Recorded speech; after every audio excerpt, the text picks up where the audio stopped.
띠를 두른 신부 서천마을 홀령기록. 조선 중엽 내륙 깊은 곳에는 사람들이 좀처럼 말을 꺼내지 않는 마을이 하나 있었습니다. 그 마을의 이름은 서천.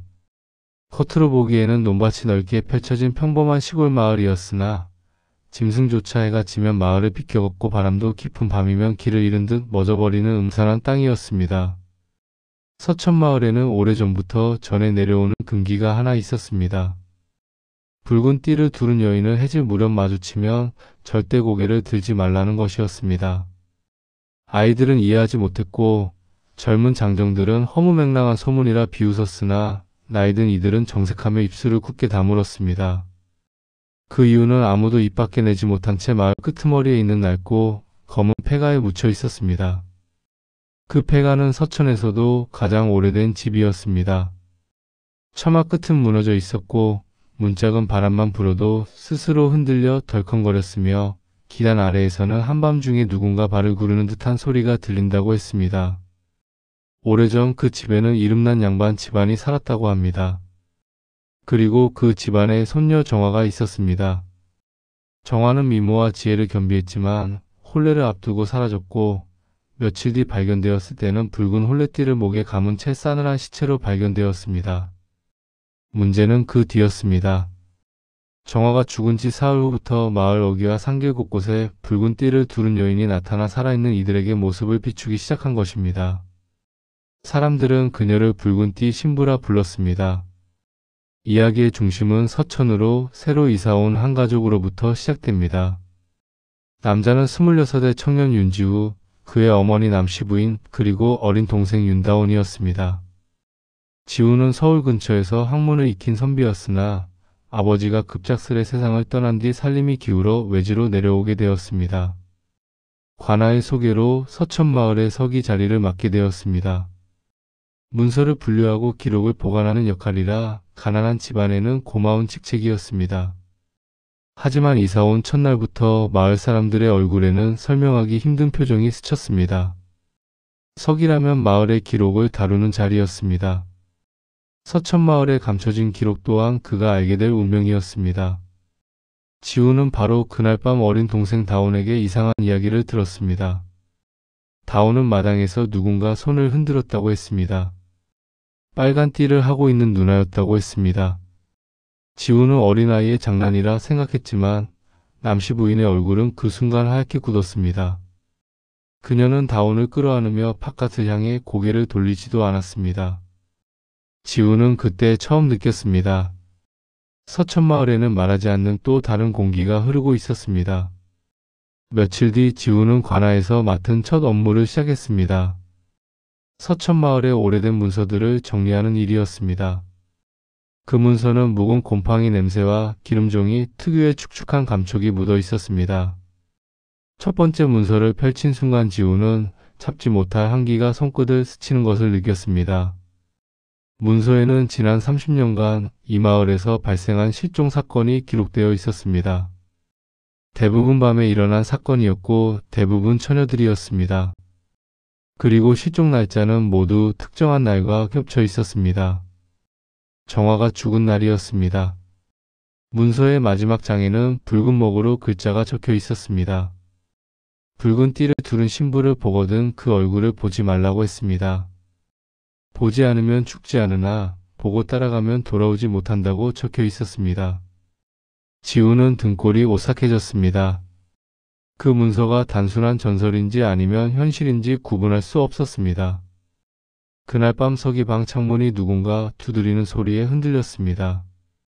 바람이 없던 밤이었습니다. 창문 너머 그림자 하나가 천천히 지나갔습니다. 흘러내리는 긴 머리카락, 흐르는 옷자락, 그리고 밑으로 길게 들이운 붉은 띠가 보였습니다. 지우는 숨이 멎는 듯 했습니다. 그 그림자는 천천히 고개를 들어 창 안쪽을 들여다보려 했습니다. 지우는 두려움에 몸을 웅크렸고 그 순간 그 그림자는 스르르 사라졌습니다. 다음날 지우는 마을에서 가장 오래 살아온 노인 황만석을 찾아갔습니다. 황만석은 지우를 보자마자 긴 한숨을 내쉬었습니다. 너도 결국 바꾸머니라고 중얼거렸습니다. 지우가 놀라 묻자 황만석은 무겁게 입을 열었습니다. 서천마을에서 벌어진 비극의 시작, 정화의 죽음은 단순히 혼례를 앞두고 일어난 불행이 아니었다고 했습니다. 정화는 동네 양반 집안의 강압적인 혼례를 거부했습니다. 혼례를 위해 억지로 가마에 실려야 했고 정화는 도망쳤습니다. 그러나 그 밤 정화는 가장 믿었던 사람에게 버려졌습니다.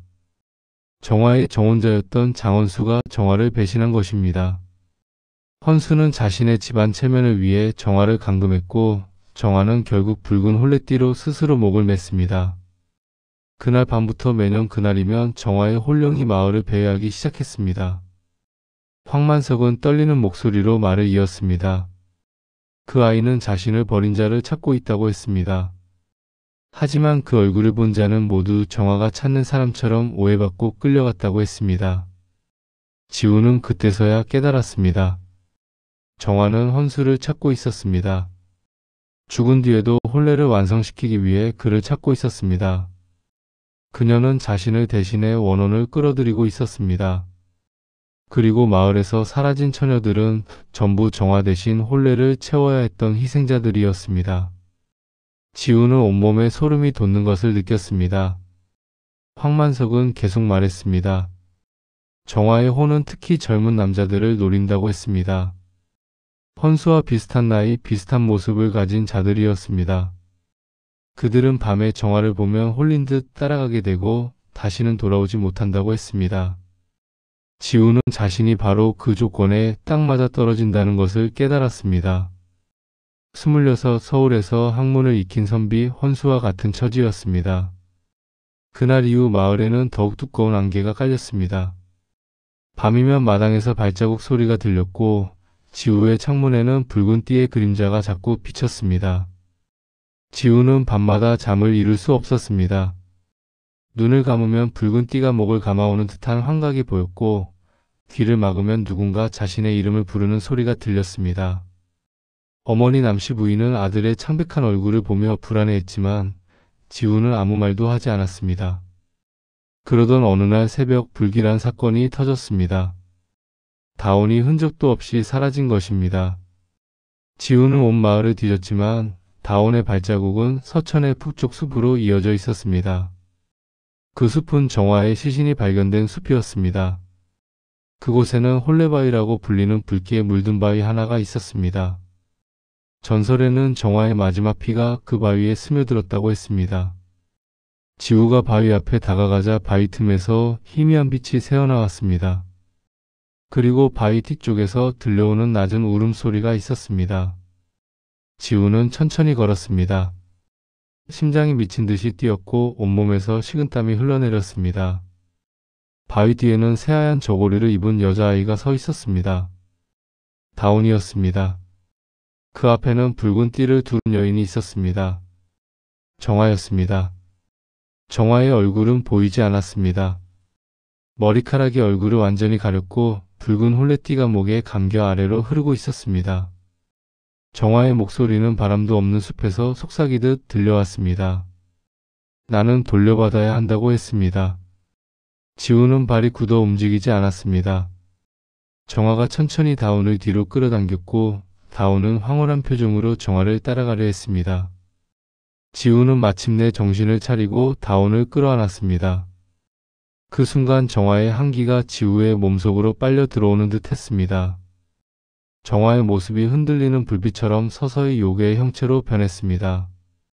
그 모습은 더 이상 사람의 것이 아니었습니다. 창백한 피부는 썩어 들어가 뼈가 드러났고 입에서는 검붉은 액체가 흘러내렸습니다. 목에 감긴 붉은 띠는 살아있는 뱀처럼 꿈틀거렸고 그 끝에서는 핏방울이 뚝뚝 떨어졌습니다.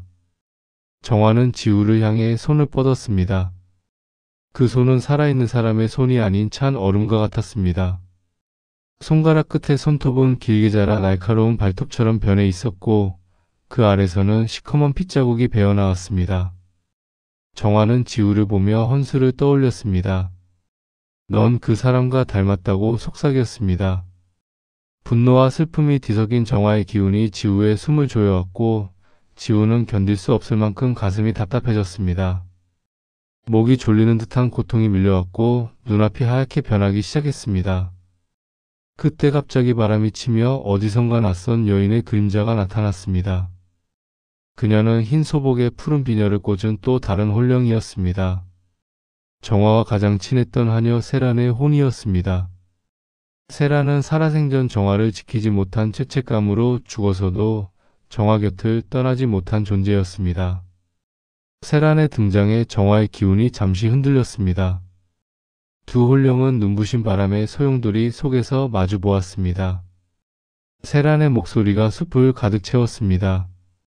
정화를 보내야 한다고 했습니다. 이제 그만 보내야 한다고 했습니다. 하지만 정화는 듣지 않았습니다. 그녀의 목소리는 더욱 거칠어졌고 온 숲이 진동하기 시작했습니다. 나무들이 흔들렸고 땅이 갈라졌으며 하늘에서는 먹구름이 몰려왔습니다. 정화의 분노가 폭발하는 순간이었습니다. 그녀는 100년 동안 쌓인 원한을 모두 쏟아냈습니다. 지우는 그 광경을 보며 깨달았습니다. 정화는 단순히 헌수를 찾는 것이 아니었습니다. 그녀는 자신을 버린 세상 전체에 복수하고 싶어 했습니다. 억울하게 죽은 자신의 한을 풀고 싶어 했습니다. 지우는 떨리는 목소리로 정화에게 말했습니다.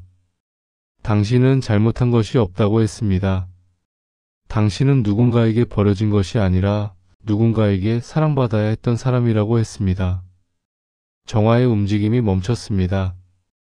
100년 만에 처음으로 누군가 자신을 이해해주는 말을 들은 것입니다. 정화의 형체가 흔들렸습니다. 요괴의 모습이 조금씩 인간의 모습으로 돌아가기 시작했습니다. 썩어 들어간 피부가 원래대로 돌아오고 길게 자란 손톱이 제자리를 찾았습니다. 붉은 띠는 더 이상 꿈틀거리지 않았고 입에서 흘러내리던 핏물도 멈췄습니다. 정화는 천천히 고개를 들었습니다. 머리카락 사이로 그녀의 얼굴이 보였습니다. 창백했지만 아름다운 얼굴이었습니다. 눈에는 눈물이 가득했습니다. 정화는 세란을 바라보았습니다. 두 여인은 100년 만에 진정으로 마주 보았습니다. 세란이 천천히 다가가 정화의 손을 잡았습니다. 그 순간 두 홀령의 몸에서 빛이 흘러나왔습니다. 따뜻하고 부드러운 빛이었습니다. 더 이상 차갑고 음산한 기운이 아니었습니다. 정화의 몸이 천천히 빛으로 변하기 시작했습니다. 붉은 띠가 마치 잘려나가듯 떨어져 바람 속으로 날아갔습니다. 정화는 마지막 순간 어린 다운을 바라보았습니다. 그리고 미소 지었습니다.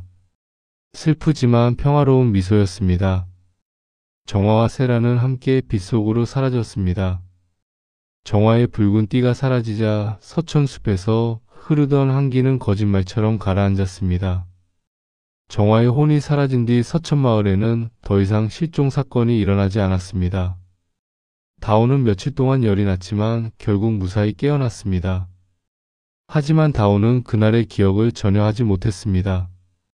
다만 꿈에서 아름다운 언니가 자신을 안아주었다고만 말했습니다. 지우는 관아에서 정화의 사건을 다시 조사했습니다. 헌수 가문이 저지른 죄를 밝혀냈고 헌수의 후손들은 공식적으로 사과와 제사를 올렸습니다.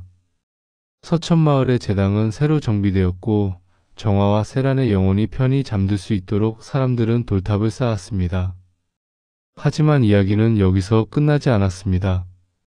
그로부터 1년 후 서천마을에 또 다른 이상한 일이 벌어지기 시작했습니다. 홀레바위 근처에서 밤마다 여인의 노랫소리가 들렸습니다.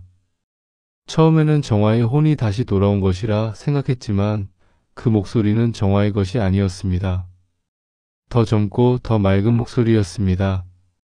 마을 사람들이 조사해보니 놀라운 사실이 밝혀졌습니다.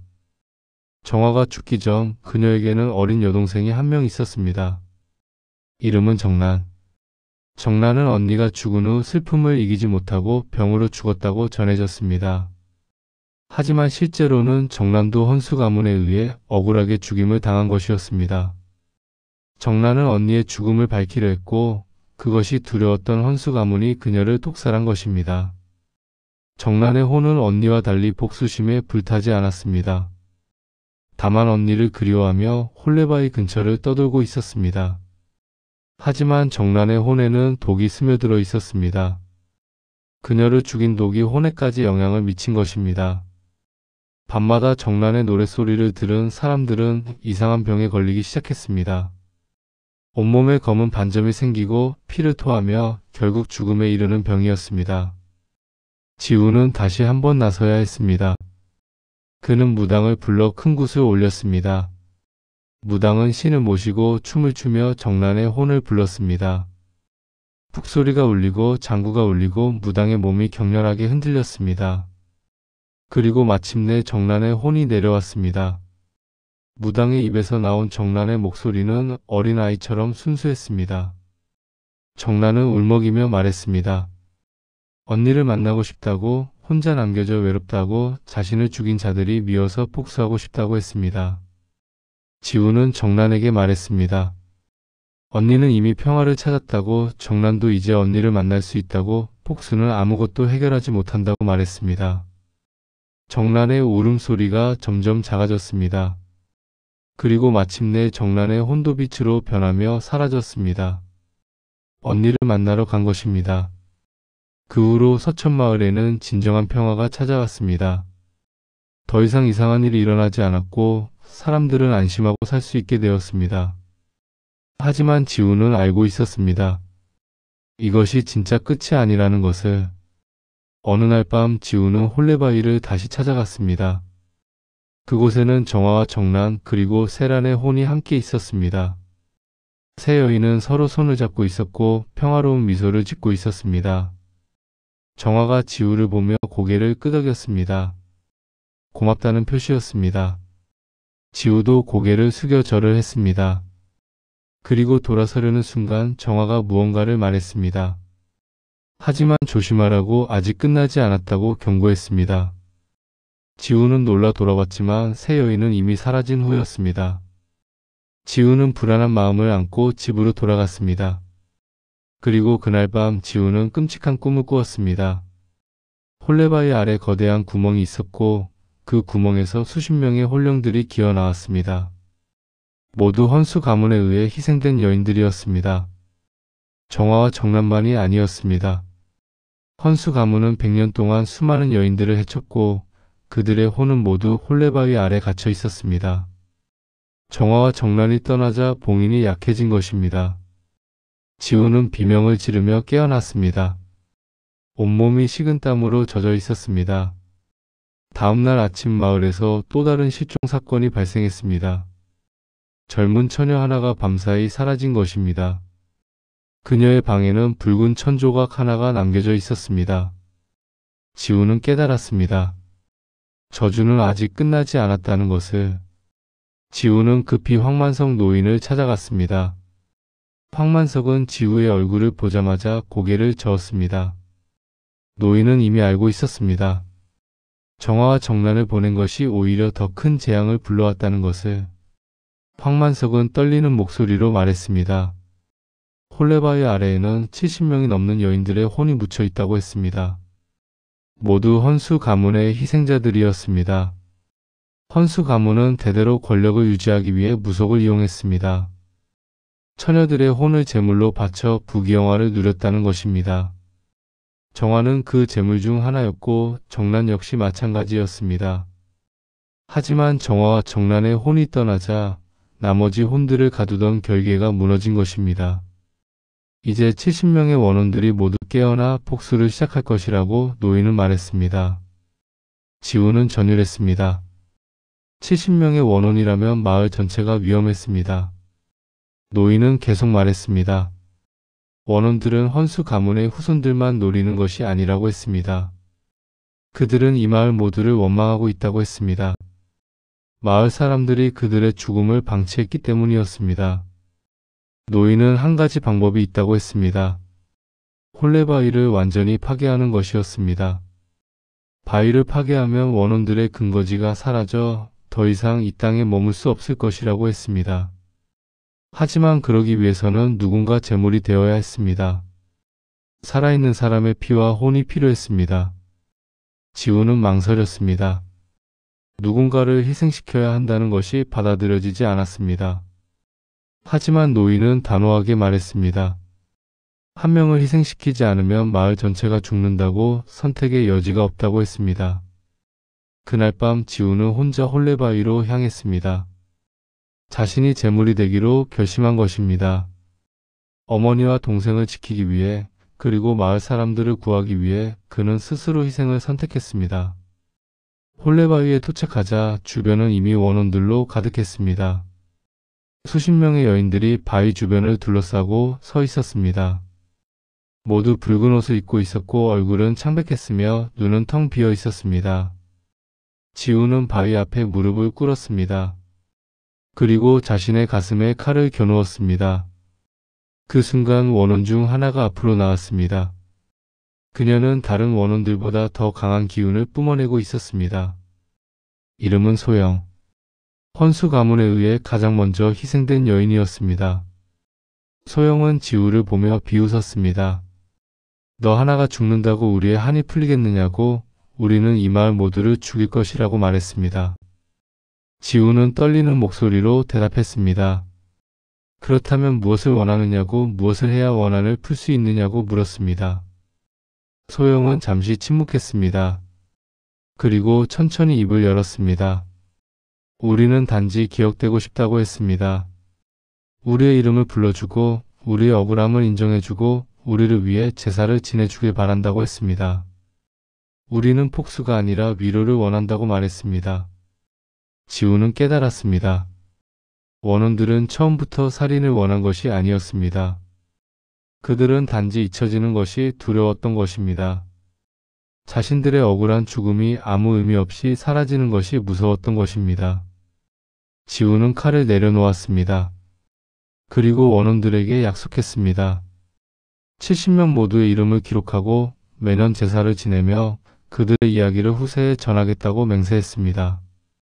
소영은 지우를 오래 바라보았습니다. 그리고 천천히 고개를 끄덕였습니다. 다른 원혼들도 하나둘 고개를 숙이기 시작했습니다. 그들의 몸에서 빛이 흘러나왔고 하나씩 사라지기 시작했습니다. 소영이 마지막으로 남았습니다. 그녀는 지우에게 말했습니다. 우리를 잊지 말아달라고, 우리의 이름을 불러달라고, 우리도 한때는 꿈과 희망을 가진 사람들이었다고 기억해달라고 했습니다. 지우는 눈물을 흘리며 약속했습니다.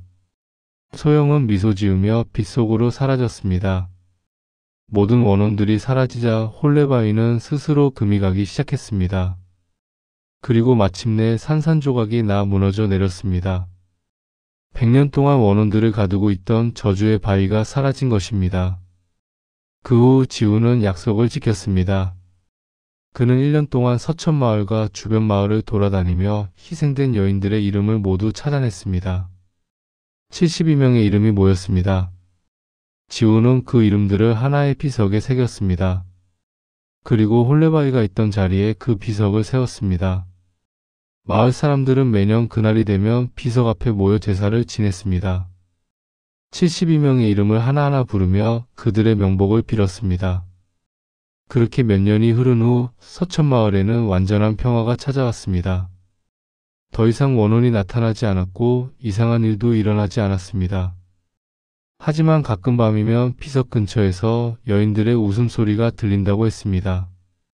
슬픈 울음소리가 아니라 행복한 웃음소리였습니다.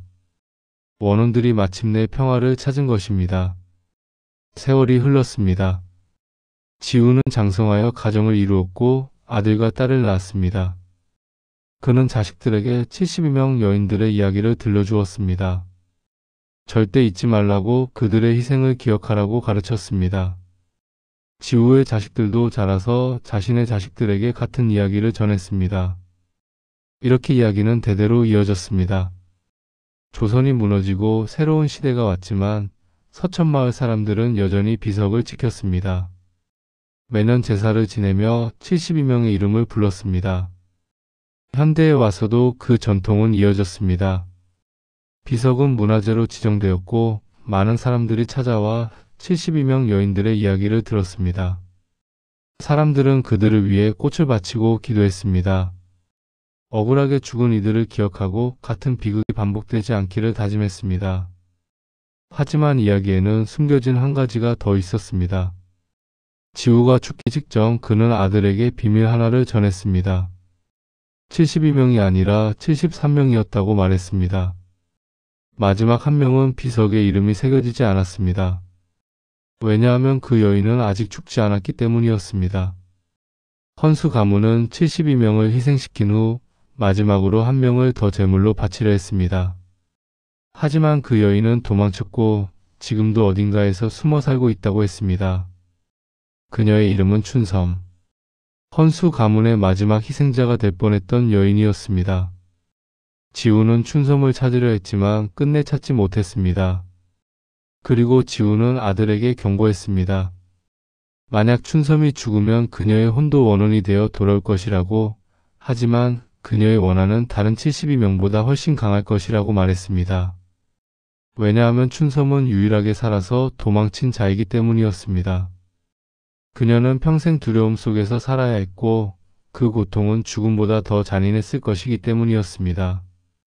지우의 아들은 아버지의 경고를 기억했고 그 역시 자신의 아들에게 전했습니다. 이렇게 춘섬에 대한 이야기는 지우의 후손들 사이에서만 비밀리에 전해졌습니다. 100년이 더 흘렀습니다. 현대의 서천마을에 한 노파가 나타났습니다. 그녀는 100살이 넘은 것처럼 보였고 온몸은 뼈만 앙상했으며 눈은 흐릿했습니다. 노파는 비석 앞에 무릎을 꿇고 하루 종일 울었습니다. 사람들은 노파가 누구인지 물었지만 노파는 대답하지 않았습니다. 그날 밤 노파는 비석을 껴안은 채 숨을 거뒀습니다. 사람들이 노파의 소지품을 확인했을 때 놀라운 사실이 밝혀졌습니다. 노파의 주머니에서 오래된 비녀 하나가 나왔습니다. 그 비녀에는 이름이 새겨져 있었습니다. 춘섬. 노파가 바로 73번째 희생자 춘섬이었습니다. 그녀는 100년 이상을 숨어 살다가 마침내 고향으로 돌아와 죽음을 맞이한 것입니다. 사람들은 춘섬을 72명의 여인들 곁에 묻어주었습니다. 그리고 비석에 그녀의 이름을 추가로 새겼습니다. 이제 73명 모두가 한자리에 모인 것입니다. 그날 밤 서천마을에는 이상한 일이 일어났습니다. 비석 주변에 73송이의 꽃이 피어났습니다. 아무도 심지 않았는데 저절로 피어난 꽃들이었습니다. 모두 다른 색깔이었고 모두 아름다웠습니다. 사람들은 그것이 73명 여인들의 혼이 꽃이 되어 피어난 것이라고 믿었습니다. 그들은 마침내 진정한 평화를 찾은 것입니다. 하지만 이야기는 여기서도 끝나지 않았습니다. 춘섬이 죽은 지 일주일 후 서천마을에 이상한 소문이 돌기 시작했습니다. 밤마다 비석 주변에서 여인의 노래가 들린다는 것이었습니다. 처음에는 춘섬의 혼이 아직 떠나지 못한 것이라 생각했습니다. 하지만 노래는 점점 커졌고 어느새 마을 전체에 울려 퍼졌습니다. 그리고 노래를 들은 사람들은 이상한 환영을 보기 시작했습니다. 붉은 옷을 입은 여인들이 마을을 행진하는 모습이었습니다. 73명의 여인들이 한 줄로 늘어서서 천천히 걷고 있었습니다. 그들은 웃고 있었고 손을 흔들고 있었으며 행복해 보였습니다. 사람들은 처음에는 두려워했지만 곧 깨달았습니다. 여인들이 작별 인사를 하러 온 것이라는 것을. 73명 모두가 모인 지금 그들은 마침내 이 땅을 떠날 수 있게 된 것입니다. 행진은 밤새 계속되었고 새벽이 되자 여인들은 하나씩 빛으로 변하며 하늘로 올라갔습니다. 마지막으로 춘섬이 남았습니다. 그녀는 마을 사람들을 향해 깊이 절을 했습니다. 그리고 미소 지으며 사라졌습니다. 73개의 별이 하늘에 새로 생겼습니다. 사람들은 그것이 73명 여인들의 혼이 별이 된 것이라고 믿었습니다. 그 후로 서천마을에는 완벽한 평화가 찾아왔습니다. 더 이상 어떤 이상한 일도 일어나지 않았고 사람들은 안심하고 살 수 있게 되었습니다. 비석은 여전히 그 자리를 지키고 있었고 73송이의 꽃도 매년 같은 시기에 피어났습니다. 사람들은 매년 제사를 지내며 73명의 이름을 불렀습니다. 그리고 그들의 이야기를 후세에 전했습니다. 잊지 말라고 같은 비극이 반복되지 않도록 하라고 가르쳤습니다. 세월이 흐르면서 서천마을은 점점 번성했습니다. 하지만 사람들은 절대 비석을 소홀히 하지 않았습니다. 비석은 마을의 중심이 되었고 사람들의 마음의 안식처가 되었습니다. 억울한 일을 당한 사람들이 비석을 찾아와 위로를 받았고 힘든 일이 있을 때 비석 앞에서 기도했습니다. 그리고 신기하게도 비석 앞에서 기도한 사람들은 마음의 평화를 찾았다고 했습니다. 73명 여인들이 그들을 위로해주는 것이라고 믿었습니다. 현대에 와서 한 역사학자가 서천마을을 방문했습니다. 그는 73명 여인들의 이야기를 조사하고 있었습니다. 역사학자는 오래된 문서를 뒤지다가 놀라운 사실을 발견했습니다. 헌수 가문의 비밀 기록이 발견된 것입니다. 기록에는 헌수 가문이 어떻게 무속을 이용해 부귀영화를 누렸는지 상세히 적혀 있었습니다. 그들은 대대로 처녀들을 제물로 바쳐 악기와 거래했습니다. 악기는 그 대가로 헌수 가문에 부와 권력을 주었습니다. 하지만 계약에는 조건이 있었습니다. 100년 안에 73명의 처녀를 제물로 바쳐야 한다는 것이었습니다. 만약 73명을 채우지 못하면 헌수 가문 전체가 저주를 받는다는 조건이었습니다. 헌수 가문은 72명까지는 성공했지만 춘섬이 도망치는 바람에 계약을 완수하지 못했습니다. 그래서 헌수 가문은 몰락했고 후손들은 모두 비참한 죽음을 맞이했습니다. 역사학자는 이 기록을 공개했고 세상은 충격에 빠졌습니다. 사람들은 헌수 가문의 악행에 분노했고 73명 여인들에게 더욱 깊은 애도를 표했습니다. 서천마을의 비석은 국가문화재로 승격되었고 정부는 공식적으로 73명 여인들에게 사과했습니다. 그들의 이름은 역사책에 기록되었고 학교에서는 그들의 이야기를 가르쳤습니다.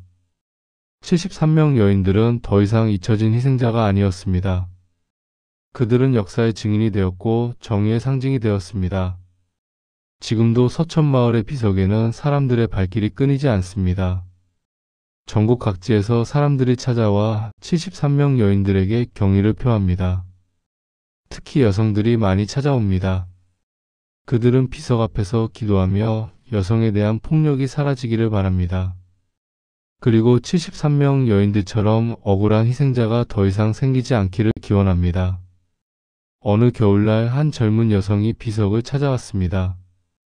그녀는 가정폭력으로 고통받고 있었지만 도망칠 용기가 없었습니다. 그녀는 비석 앞에 무릎을 꿇고 울었습니다. 도와달라고 용기를 달라고 빌었습니다. 그때 바람이 불었습니다.